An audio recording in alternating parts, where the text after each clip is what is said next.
আর মাত্র কয়েক ঘন্টা। তারপর যুক্তরাষ্ট্রের বিপক্ষে 3 ম্যাচের টি-20 সিরিজ ও টি-20 বিশ্বকাপ খেলতে যাবে টিম বাংলাদেশ।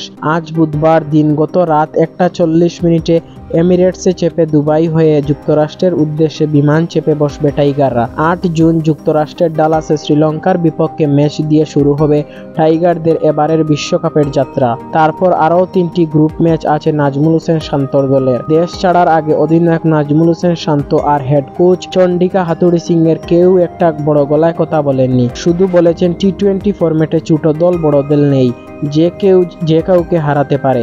অধিনায়ক শান্ত মনে করেন তার দল সামর্থ্যের সেরাটা উপহার দিলে ভালো কিছু করতে পারবে। সুপার 8 বা সেমিফাইনাল খেলতে চাই এমন করে কোনো লক্ষ্যের কথা বলেননি তিনি। আপনাদের কাছে কি মনে হয় বাংলাদেশ দল কতটা এগিয়ে যেতে পারবে টি-20 ওয়ার্ল্ড কাপে? তা অবশ্যই কমেন্টে লিখে জানাবেন। আর চ্যানেলটি অবশ্যই সাবস্ক্রাইব করবেন টি-20 ওয়ার্ল্ড কাপের সকল খবরাখবর তাড়াতাড়ি পেতে।